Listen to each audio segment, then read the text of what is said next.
Hello and welcome to our second episode of Archives, Chenango County History According to News Archives. I wanted to give a quick rundown of the topics in this video.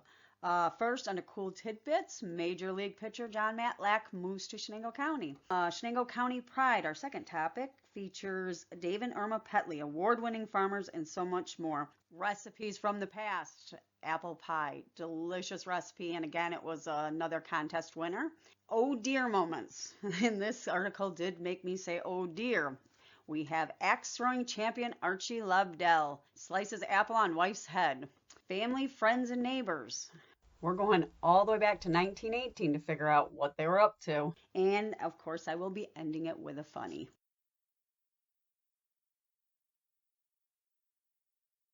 For this video, I was hoping to find a sports celebrity in our area. I'll explain why I made that decision later in the video. So I was really excited when I located the articles on Mr. Matlack. The first article I want to share is a 1998 Press and Sun Bulletin article by Joe Quinn titled Matlack Goes to Bat for Chenango Lifestyle. The article reads, Norwich, retired Major League pitcher Jon Matlack and his wife Dee Matlack took up residence on perhaps the highest point on Chenango County Route 34 near Norwich about 15 months ago and say they are thoroughly enjoying it. Their attractive farm home and picturesque barn are situated on 80 acres, 20 of pasture and 60 mostly woodland, where Jon and Dee are enjoying Chenango County's four seasons. It's the first time we've heated with wood, Jon said enthusiastically. Both are enjoying their careers. Jon, former star left-handed pitcher for the New York Mets and Texas Ranger, is now pitching coordinator for the Detroit Tigers' 7 minor league teams, both AA and AAA ball. At least I hope that's how you say it. Dee is one of the 3 certified nurse midwives in the Women's Health Facility of Chenango Memorial Hospital. It was her position that brought the Matlacks to Chenango County from Dallas-Fort Worth area. The article further on highlights Mr. Matlack's baseball career. In his baseball career, Jon's honors included National League Rookie of the Year in 1972, Co-Most Valuable Player of 1975 All-Star Game, pitching in the playoffs in 1973 when the Mets defeated Cincinnati, and then pitching in the World Series when the Mets lost to Oakland. The second article I found was a Penn Yan Chronicle Express article titled Mustang Athlete to Speak at Dinner. It was dated February 5th, 1976. It covered 3 athletes, and the section on Mr. Matlack reads, Rookie of the Year. The premier left-hander on the pitching staff of the Mets, Matlack was the Rookie of the Year in the National League in 1972. In 1973, Matlack won 14 games for the Mets and was 1-0 in the championship series, starting 3 games that year in the World Series, including the 7th game. In 1974, Matlack became the National League shutout king with 7, matching a record set by Jerry Koosman in 1968. Also that year, he was the league's first ERA man among southpaws and 3rd in the league overall. He was 2nd that year to Tom Seaver in strikeouts with 195. Regarded as the most talented non-20 game winner in the National League and even in the majors, whose entry into the elite circle is strictly a matter of concentration, Matlack was 16-12 for the 1975 Mets, his 16 victories second only to Seaver's. For the second time, Matlack was a member of the National League's All-Star team, and he shared the Most Valuable Player award with Bill Madlock, the batting champion of the Chicago Cubs. Since 1971, Matlack has won 58 games for the Mets, and his 747 career strikeouts and 2.90 ERA make him an outstanding pitcher. He was selected as the number 1 choice in the June 1967 draft. Now, as I said, this article was written in 1976, and Mr. Matlack's career went on until 1983 when he retired from the Texas Rangers. You can go on MLB.com. I've included a link in the description, and it'll give you the most up-to-date stats, the ones he retired with. And his ERA, I believe it said, was a 3.18. And I'm not sure how you say the strikeouts, but it was 1,516. I don't know if I said that right, but like I said, I've included a link so those who know baseball can go on there and look at that. I also wanted to share this picture from a 2008 article titled Where Are They Now? Ex-Met Jon Matlack Can't Stay Away from the Game, written by Anthony McCarron. I wanted to share it to give everyone a clearer image of Jon Matlack. I also wanted to share it because the article, it's a great article, and it highlights more of Mr. Matlack's career. I've included a link in the description. And in this article, it states that Mr. Matlack was living in the Adirondacks at the time of his interview. So I'm not sure if he's still a resident here of Chenango County or if he has two homes. I'm not sure. I researched, but I couldn't verify one way or another. Either way, very cool that he was our neighbor, at least for a while. I've also included a link in the description to a YouTube video. It's called One-on-One with Howie Rose, Jon Matlack. There are several Jon Matlack videos. I've watched 4 of them. Very interesting. So if you're a baseball fan, I don't even know anything about baseball, but I enjoyed these videos. So you might want to look into those. This video, very informative, very interesting. At the end, it made me a little sad, though, because Mr. Matlack admitted it hurt him when the Mets let him go. So I was thrilled when I found an article from 2021 that stated that the Mets inducted Jon Matlack into their Hall of Fame. The article was from New York Post, written by Kevin Davidoff on July 29, 2021, called Jon Matlack Relives Iconic World Series Near Miss Before Entering Mets Hall of Fame. I've also included a link to that article in my video description. It's a great article that shares how Mr. Matlack received the news and his gratitude for the honor. And I wanted to share just a little bit. The article is in like a question-answer form, question being the interviewer, answer being Mr. Matlack. Congratulations on getting in the Mets Hall of Fame. When did they notify you? Was it early last year before the pandemics? Answer: yeah, I can't tell you the exact date, but I can tell you I was driving down the road in my car and I got a phone call. I answered it hands-free in the car. A female voice said, "Can you hold for Fred Wilpon?" And I said, "I certainly can," and I nearly drove off the road. I had to pull over real quick so I could speak to Mr. Wilpon without changing lanes and without thinking about it. Question: that's a wonderful call. That's great. Could you just tell me what it means to be inducted into the Mets Hall of Fame? Answer: it's very special. I can't tell you it was something that was expected. It's a humbling experience that I'm very grateful it's taking place. I thought that was really cool, so I wanted to share that a little bit, but the link for the whole article is in the description. Before I move on to Chenango County Pride, I just want to take a minute to say that Mr. Matlack didn't just live in our area, he took part in our community. According to that first article I shared from the Preston Sun Bulletin, Jon participated in Norwich's first night celebration as part of the YMCA program, where he met Chenango County youngsters while explaining some pointers about big league baseball. As a celebrity, Mr. Matlack could have avoided the public, but instead he took part in our community, and I think that is above and beyond a cool tidbit. For Chenango County Pride, I chose Dave and Irma Petley. We've all heard the saying, don't judge a book by its cover. I thought this only applied if you thought ill of someone. It wasn't until I met the Petleys that I realized one can still underestimate those held in high esteem. When I first went to the Petley farm, my first impression was these people keep a beautiful home and farm. From the road, you can see Dave's beautiful meadows. Mr. Petley had told me that he had worked from daylight to dark, clearing his meadow of rocks and other debris.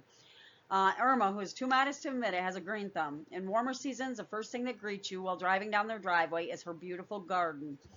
On the outer wall of Dave's milk house, you will find several awards that Mr. Petley received through the years for his high-quality milk. So I assumed that these were hardworking farmers, and they are.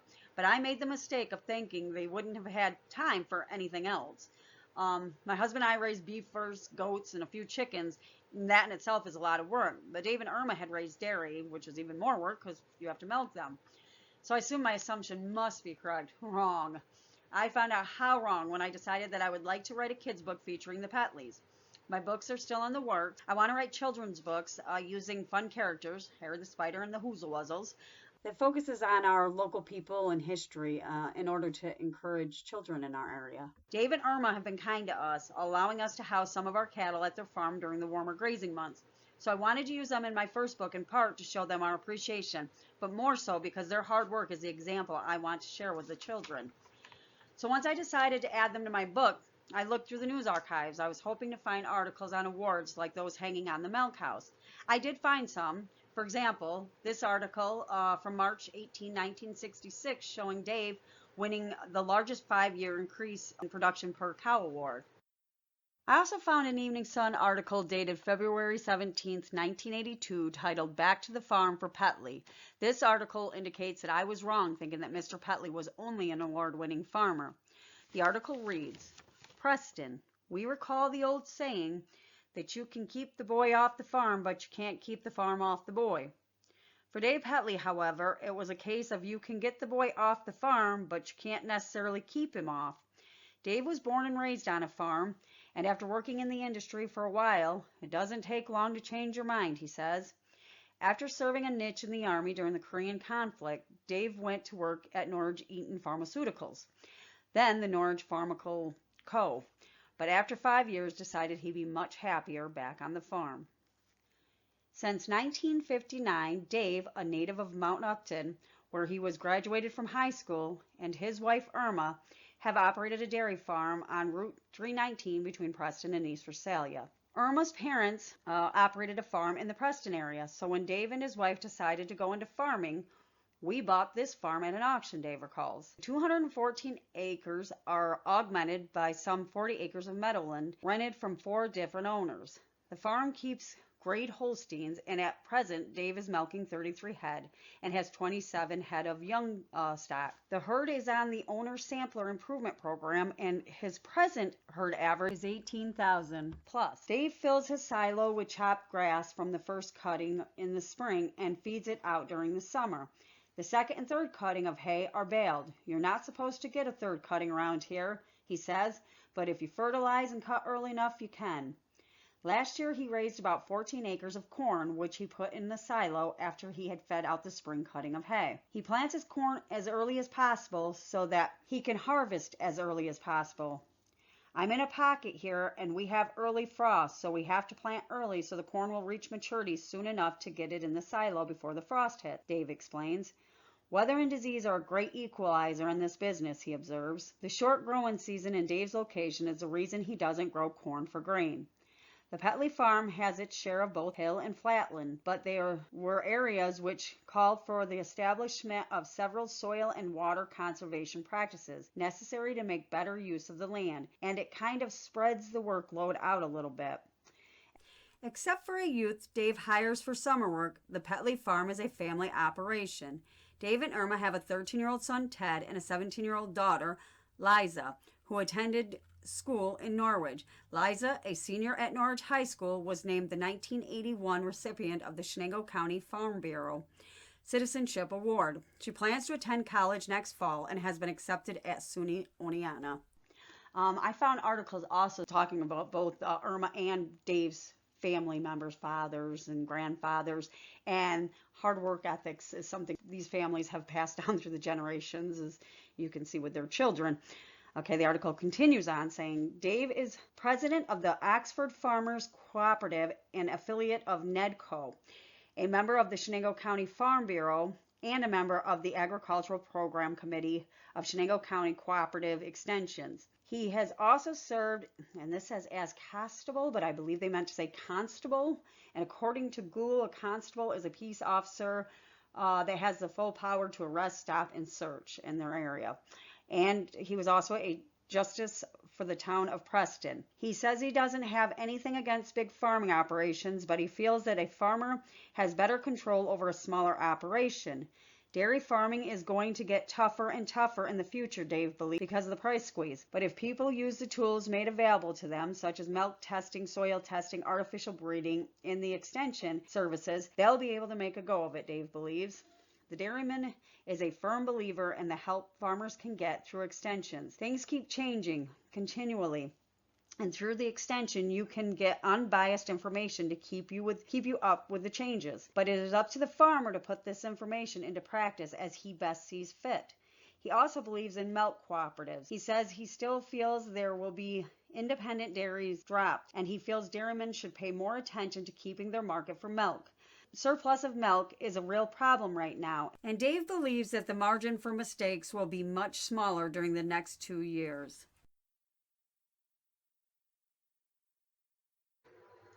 As you can see, Dave was a very busy man. Not only did he work on his farm, but he also played important roles in farming organizations, such as being the president of the Oxford Cooperative. And we cannot overlook his role as constable and town justice for Preston. Yet this article didn't even begin to cover all of Dave's accomplishments. When I started my archive search, it took a while to even find the farming articles. I must admit, as soon as the search engine brought back my first results, I realized how much I'd underestimated Dave and Irma. The very first article that showed up under Dave's name was a picture of a baseball team. The description under it reads, League Champions, Victorious Norwich Merchants pose for a picture. In my head, I'm thinking, is there another Dave Petley? The following article has a picture of just Dave. Under the picture, there's a caption that reads, Norwich first baseman Dave Petley throws from his knee in the 4th inning. He did a split when he slipped while attempting to head off a bunt. Runner was safe on first. Dave may not have got the player out, but his team won 10-6 over Cortland. These news articles, along with other information I found online, make it clear that Mr. Petley has always been passionate about sports, especially baseball.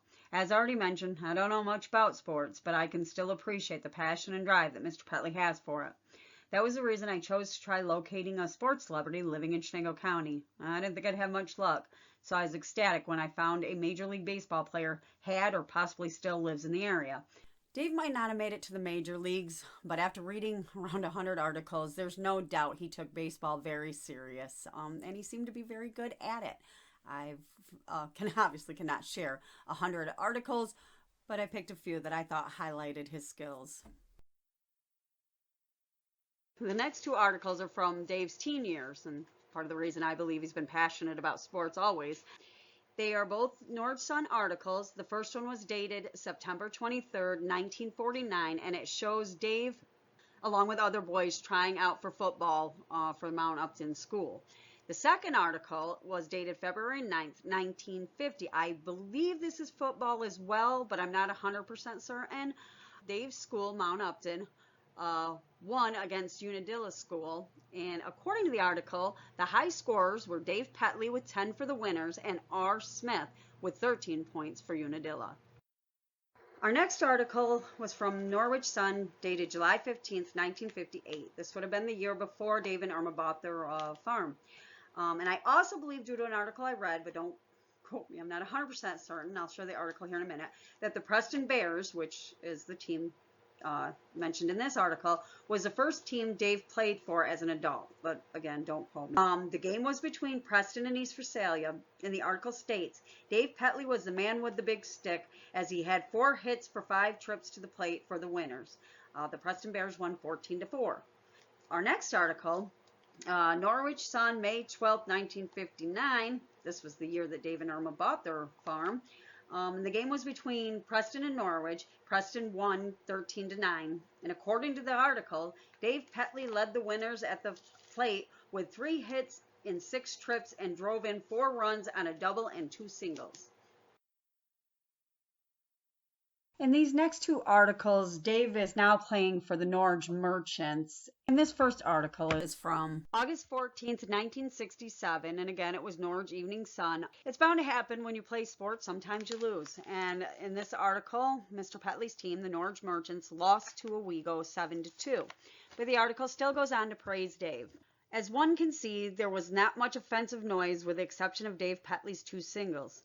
Petley has been one of the bright spots for manager Ed O'Neill all year, as Dave is concluding one of his best years in baseball since his heyday as co-pilot along with Roy Franklin of the Preston Bears. Now, this is the article that I was talking about earlier that made me think that the Preston Bears might have been the first team that Dave played with as an adult. But again, I don't know. The article goes on to say, his never say die attitude is always a pleasure to watch as this old timer talks it up from his right fielder position with the enthusiasm of a teenager. Now, mind you, Dave would have only been in his 30s at this time. But then again, Mr. Matlack was only 33 when he retired. So baseball is one of those sports that, young people are looked upon as old, I guess. That's why I chose to be a historian. The older we get, the more we're cherished because we may have firsthand knowledge. This last baseball article I want to share shows that, old timer or not, Dave was still enjoying the game 3 years later and still winning. According to this Norwich Evening Sun article from June 15th, 1970, if you want to make sure something's done right, do it yourself. Norwich baseball coach Dave Petley did exactly that Sunday in the second extra inning of the Merchants 7-5 Empire State League victory over Afton. Dave wasn't the only one with athletic abilities. I spoke to Irma, and she said she wasn't as passionate as Mr. Petley, but she was good at sports, and I found some articles to verify that. The first article was dated October 6, 1948, from the Norwich Sun. The article spoke of fairs that were being thrown in different townships by the 4-H Club. And in the town of Preston, there was a relay race, and it stated the relay race results were as followed. For the 7th grade, Irma Smith, Norman Menny, and Leslie Blackman. Being that her name was listed first, I'm assuming that means Irma won. The next article was from March 12th, 1957.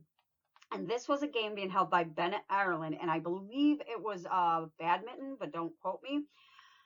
It said high triples for the fair sex was the 584 tossed by Irma Smith. She also had the high single of 157. The last article, or I should say picture, is a picture of Irma, and I believe she's getting ready to serve for badminton. She was partnered up with Carl Shepherdson, and again, this was a game being held by Bennett, Ireland. And unfortunately, this didn't mention scores or who won, just the picture, so I don't know if it was just a game for good fun but like I said, I didn't get any results, but I'm sure Irma gave 100%, because if you read the articles and looked at Mr. and Mrs. Petley's senior yearbooks, these people always give 100%. They always do their best. And so you know what I'm talking about. Why don't we take a look at Irma and Dave's senior yearbooks? I was fortunate enough to find Irma's senior yearbook on classmate.com, and it reads, Irma, pretty as a picture. And would you look at the list of her accomplishments? A cappella, which I had to look that up, but it's a singer or a group of singers that sing without instruments. She was part of the Girls Glee Club, which is a musical group. She was part of the Archive staff. Very cool. She was part of the intramural, and I hope that's how you say it. I believe that this has something to do with sports, although I'm not 100%. And the probationer, I think may have something to do with student government, but I have to ask Irma and get back to you on that one. But hopefully before the video ends, I'll have an update on it. Irma, as we can see, seems to be musically inclined. I found articles that said she sang in church, like this Norwich Sun article dated July 2nd, 1952. Miss Holbert, Robert and Dick Baker, and Fern and Irma Smith sang In the Garden with an obligato by Miss Holbert. And I also found this article from November 21st, 1951 from the Norwich Sun. Irma Smith and Joyce Pelger are proving very capable pianists. So her musical talents just are endless. And I don't think there's ever been two people more compatible than Dave and Irma. As we look at Dave's yearbook, it's every bit as impressive. I thought maybe this was a list of everything he had done throughout his high school years, but no, this was his senior year. And remember, both of these people grew up on farms, so I'm sure they had chores. This kind of ambition deserves recognition and praise, in my opinion. As you'll see, Dave played football. He was on the basketball team. He was basketball all-star, volleyball, baseball captain, baseball all-star. Again, he was part of the intramural, and he was the intramural captain. He was part of the band treasurer, boys glee club, and journalism. And you would think with all these activities, they wouldn't have time for schoolwork, but I have found several articles that prove they kept their grades up as well. So just amazing work ethics, even from a very young age. I almost forgot to mention, I found Dave's yearbook on a website linked directly to Mount Upton Central School. They take a lot of pride in their former and I'm sure previous students. If you visit the webpage, which I've included a link, you'll find not only Mr. Petley's senior picture with his list of accomplishments, but there's pictures of him with the baseball team, football team, all the sports he played in, and the groups he was in. So that's how I realized he was definitely on all of them through his senior year. So like I said, nice page. I've included the link. So on to their honor roll articles. The first one is Norwich Sun, February 9th, 1945. With A average were Irma Smith and Carolyn Smith. Now, Irma has tons of honor roll mentions. I can't even tell you how many articles I've seen, but I only included the two. The second one is from Norwich Sun, April 7th, 1954. This would have been the year Irma graduated. It confused me a little because it says B and higher, and it had Irma for the senior year for being higher, but then it says departmental recognition A+, and again Irma is mentioned. So I'll have to ask Irma how she managed to be on both B and A+, but I'm sure it all makes sense, and I will hopefully update you on that. Now I found one for Mr. Petley the same year as the first one I mentioned about Irma, which was 1945. It was February 17th, and it was again the Norwich Sun. And Mr. Petley made the honor roll and would have been in a 5th or 6th grade, it said. There are more articles about Mr. Petley's education I want to share, but first I want to take a look at this article. If you remember the article we read earlier, or that was titled Back to the Farm for Petley, it mentions that Dave did a niche in the Korean War, and he went shortly after high school. This article was from October 7th, 1952, from the Norwich Sun. 10 men to leave for service on October 16th. 10 Chenango County men will leave for service with the United States Army October 16th. And if you look down, there's a list that shows the names. And if you notice the first 3 names, it includes that they were volunteers, and that would be including Mr. Petley. Not that I'm taking away from the other young men. I mean, it's very honorable. But I'm just so impressed with what Mr. Petley has done, not just for his community, but for his country. He's just unbelievable, his ethics and morals, and I just wanted to point that out. And Mr. Petley had told me he had fought in the Korean War, and I have to admit, I thought it was honorable, but I didn't even have a clue what he or other soldiers sacrificed until I watched a 3-part PBS documentary on the 1950s. The documentary interviewed, I believe it was 4 veterans from the Korean War. One of the gentlemen was Mr. Joe Finn Sr., and he talked about survivor's guilt, how you would make friends with soldiers just to have them killed while standing fairly close to you. And he said he always questioned why he survived and they didn't. He also talked about how cold it was in Korea and how these soldiers would have to sleep in a dugout that was about 6 foot long and 2 foot deep, 2 soldiers per dugout. There was another gentleman, Bob Weed. He too talked about the cold and how it'd get down to about 20 to 30 below. And he said there was no place to run and hide from the weather. Mr. Rob Schmidt also talked about the cold, said that at night, the only thing that would be exposed would be your face because your sleeping bag would cover everything. And in the morning, you wouldn't want to turn your head because there would be ice formed around your sleeping bag from your breath. He also talked about the heartache they felt when a package would come for a soldier recently killed because he knew that the pain and loss that the families were about to experience. There was also a Mr. Ziegler, I believe is how you pronounce it, and he spoke of his discontent with them calling the war a conflict, but he also shared other memories. And I know this documentary doesn't capture the full extent of their experience, but it does give you a little more insight on how difficult things were for them, and it just makes you even respect them more. But the video, like I said, it's focusing on all of 1950s. The first episode also included how important sports were to children in the 50s, and I would say, judging by Mr. Petley's yearbook, that assumption would be correct. As I already mentioned, there are more articles about Dave's education, but those articles are focusing around Dave's college education. And the reason I wanted to show you the article about Dave and the other 9 servicemen going off to war is because Dave didn't further his education until he got back. Actually, it was several years after he got back. Dave had already worked at the pharmaceutical, married Irma, left the pharmaceutical, had bought their farm. They had their family. He played baseball. I found an article from around this same time. It said he was part of the Preston Fire Department, because of course he is, because he's an honorable man. And if you look at this article from Norwich Evening Sun, April 4th, 1968, not only did Dave go back to college with all of that going on, but he made the dean's list. So even with all his responsibilities, he still pushed himself. And if you look at this next article, which is from the Evening Sun, July 3rd, 1968, it shows that Mr. Petley got his associate's degree in applied science for animal husbandry.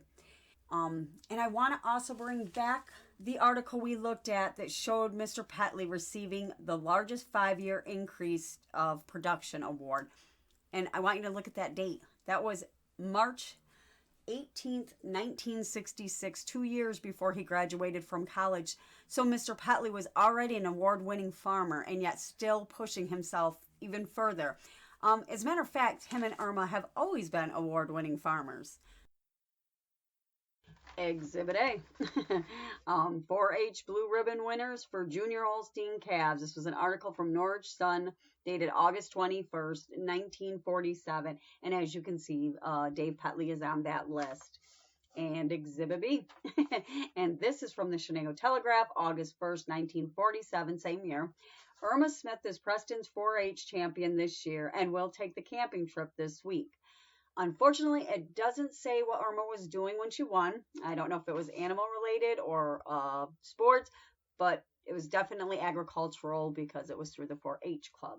As mentioned before, they both were raised on farms, so these two are lifelong farmers and award-winning farmers. I believe this is hugely due to their family, friends, community, and the community organizations they took part in. While going through numerous articles from Dave and Irma's childhood, I kept thinking about a saying that I'd heard, and according to the internet, it's an African proverb. It takes a village to raise a child.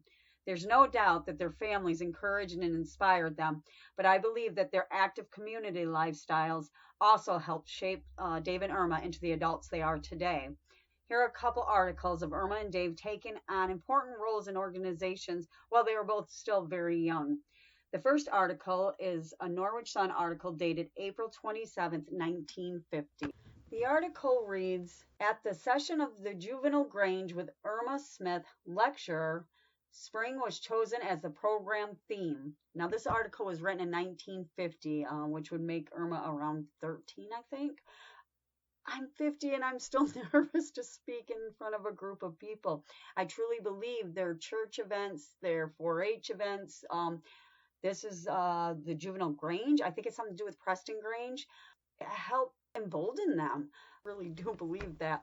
The next article is from Chenango Union, dated May 27th, 1948. And it reads, "The regular meeting of the Pine Grove Farm and Home 4-H Club was held Saturday, May 15th at Janice Madison's home.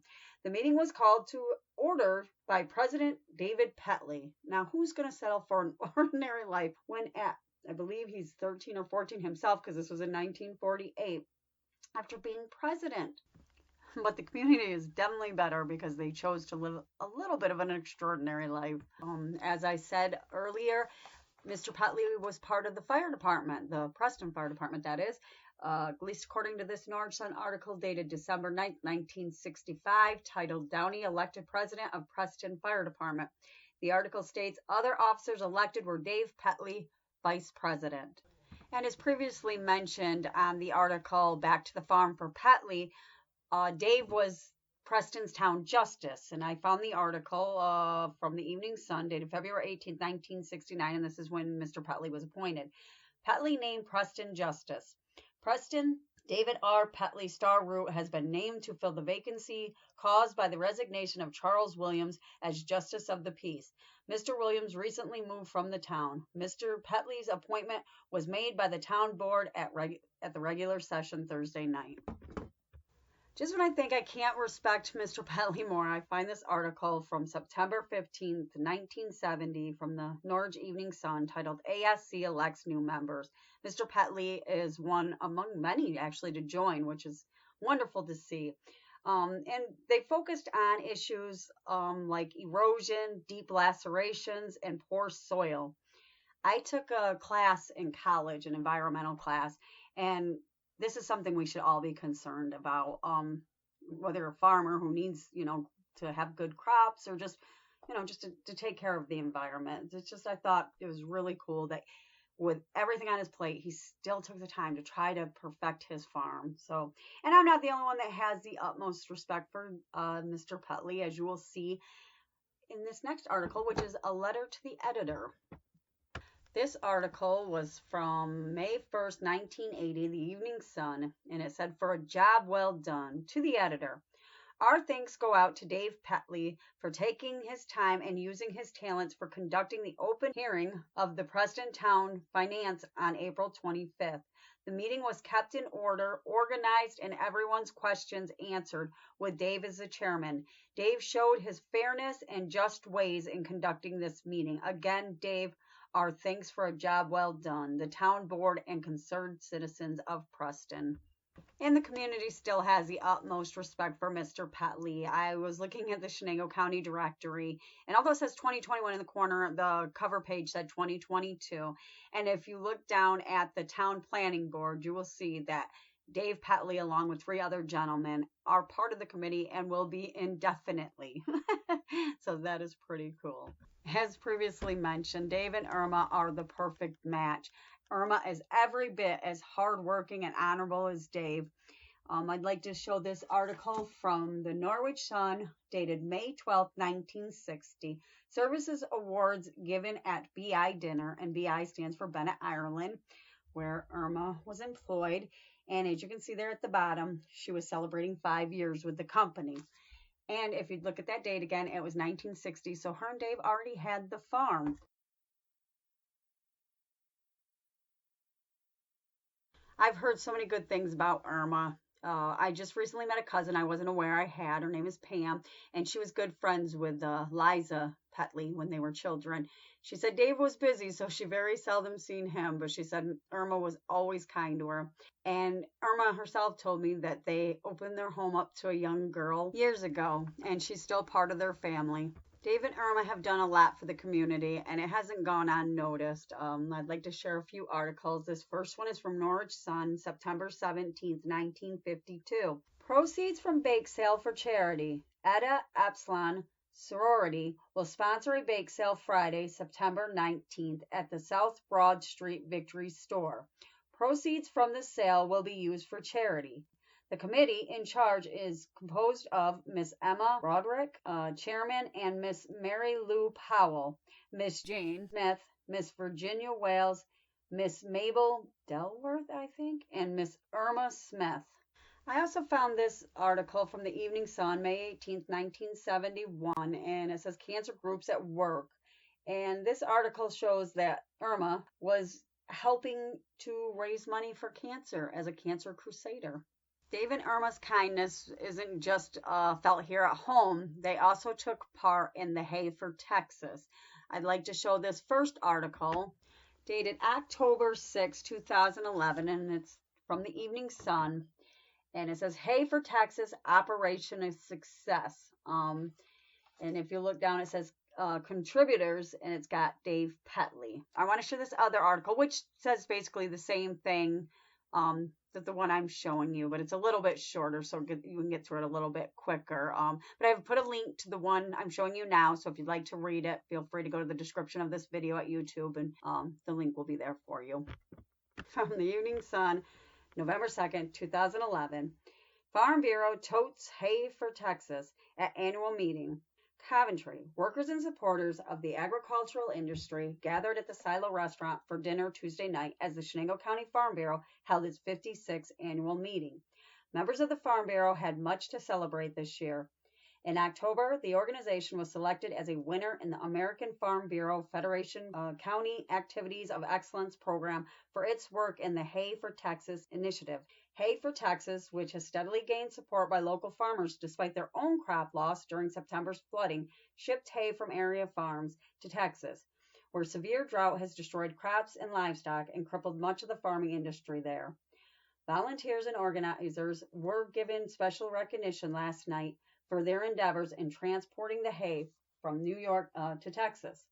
Volunteers, including Hay for Texas program founder Herm Sherwood-Sitz and TQL Transportation, were acclaimed for their efforts in bringing the idea to reality. The persistence of Herm Sherwood-Sitz and the generosity of the farmers of Chenango County are to be praised by all, said Secretary Treasurer Donald Metch in a letter of appreciation from the Van Zant County Farm Bureau in Texas. I also found that Dave and Irma helped the 4-H club.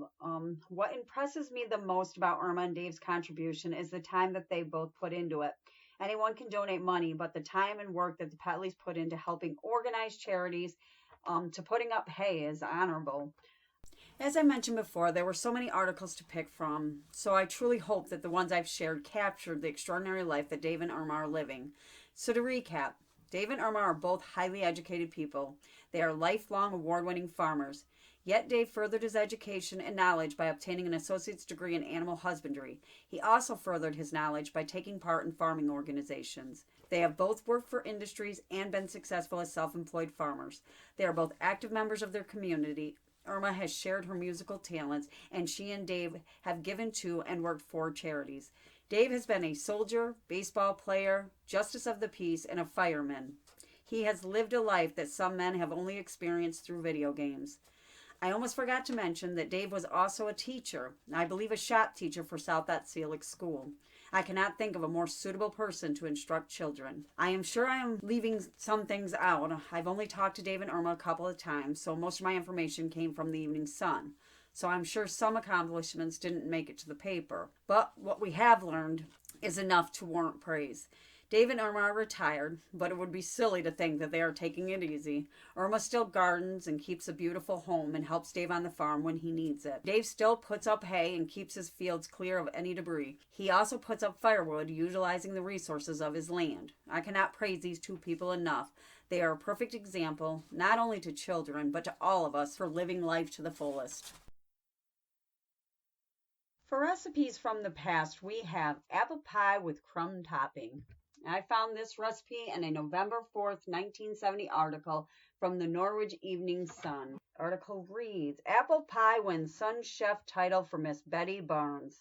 Editor notes, the Evening Sun is inviting its readers to submit their favorite recipes for exchange with others. Recipes should be sent to Miss Marjorie Chase, editor of the family page. One will be selected for publication each week, accompanied by a photo of that week's Sun Chef. And as you can see, there's her picture. This week's Sun Chef is Miss Betty A. Barnes of Norwich, well known for her culinary capabilities and as prize winner in fair and Grange competitions. She says one of her favorite recipes is apple pie with crumb topping. With the plentiful supply of apples this fall, it is not too expensive, she writes, and is very easy to make. And as you can see, there's a recipe. Apple pie with crumb topping, apple filling, 1 cup sugar, half a teaspoon cinnamon, half a teaspoon nutmeg, 6 cups sliced apples, 1.5 teaspoons butter. Crumb topping, half a cup of butter, half a cup of light brown sugar, and a cup of flour. This says lined pie tin, better use a big one, and with your favorite pie crust unbaked. I do not have a favorite pie crust, but I found a solution. We'll talk about that in a minute. And it goes on to say, put in apple filling, spread crumb mixture over top, and bake at 425 degrees for 50 to 60 minutes. Delicious, served warm or cold. And they are not kidding. As I said, I don't have a favorite pie crust recipe, but fortunately for me, I was able to find this pie crust recipe from a Mazola cooking oil ad on page 3 of Norwich Sun, dated January 12, 1921. The ad says, for crisp, flaky pie crust, 2 cups flour, half a cup Mazola oil, pinch of salt, ice water. Work Mazola well into the flour and salt. Add enough ice water to hold together, about 1/4 cup, and roll out at once. A half a teaspoon of baking powder can be added if desired.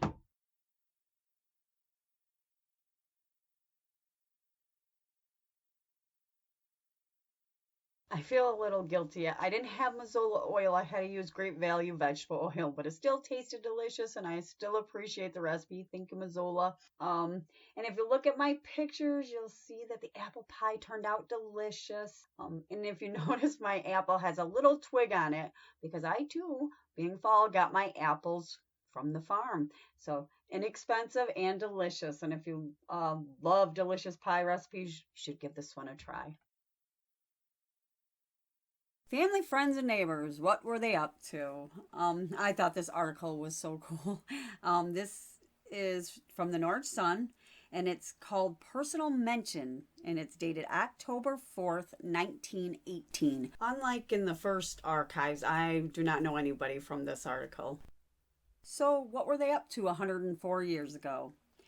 Louise Tennis is in Utica on a business trip. M.M. Blakely attended the Morris Fair Thursday. Miss G.E. Spencer is spending a short time in New York City. George Lamb of Oxford was a business caller in Norwich Friday. Mr. and Miss Herbert Spencer motored to Old Forge Thursday. John Combs, or at least I think that's what it says, was among the Norwichites at the Morris Fair Thursday. Howard Marsters of Sherborne was in Norwich on a business trip Thursday. Frank Thompson was among the North Pharsalia callers in this city Thursday. John Brennan of Diamond Street is the guest of friends in Rome for a few days. Miss M.J. Brennan and Miss Elsie Hammond are spending the weekend in Utica. Mr. and Miss M.W. Keating have returned from a business trip to New York City. Miss F.J. Royce and Miss D.E. Reynolds of Smyrna were in Norwich on business Friday. Richard Doyle has been accepted at Syracuse University in the Army Division of the College of Forestry. Miss Emily Webb has returned from Earlville, where she has been visiting with friends for a number of days past. Miss Arthur J. Green and daughter Dorothy of Scranton, PA, and Miss Caroline Brooks of Syracuse have been guests of Mr. and Miss R.D. Brooks of West Main Street during the past week. Sounds like they were living a busy and full life. As I mentioned, I don't know anybody from this list. If you do know somebody and have fond memories, feel free to share it in the comment section. We're at our oh dear topic, and oh dear is right. Will you look at that picture? This is from the Syracuse Herald Journal, and it's dated June 29th, 1958. Norwich, easy does it. Archie Lobdell in a clean swing splits apple placed on his wife's head. The blur indicates the speed of the axe swung by Lobdell in an act the Norwich couple have staged all over the country. Miss Lobdell used to stand before a plain target and allow her husband to throw axes at her, outlining her with a row of axes and hatchets. That is a lot of love and trust right there. Maybe I have trust issues, but absolutely not. I also wanted to share this other article. It's from Norwich Sun, May 26, 1947, and I believe it was at a Boy Scout meeting. And it says Archie Lobdell, Brisben, 42-year-old woodsman and New York State wood chopping champion, gave an exhibit of axe throwing, which was a feature long to be remembered by all scouts present. Two reasons for me sharing this second article. One, to show that Mr. Lobdell had been doing this for quite some time. As you notice, this is 11 years prior to the article we first looked at. But I also brought up because I wanted you to look at his age, 42 years old. That means when he was splitting the apple on his wife's head, he was 53 years old.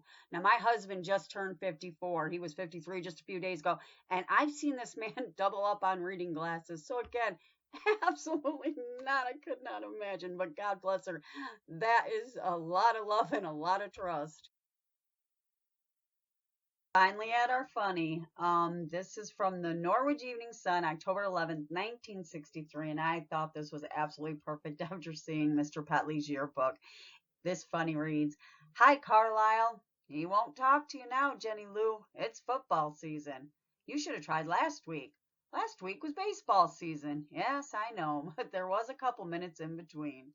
I thought that was cute, and like I said, I thought it was a perfect match for the topics we shared. Well, I hope you enjoyed the second archive, Chenango County History According to Newspaper Archives, and I hope you'll watch the next one. I didn't get a chance to speak to Irma, but I did find definitions for intramural and probationer. Intramural competed only within the student body intramural sports. And probationer, that one was a hard one to find the definition for. Usually it comes up under a legal term, which doesn't apply to a high school student. But this one says a person who is serving a probationary or trial period in a job or position to which they are newly appointed. That's why I thought it had something to do with the student government.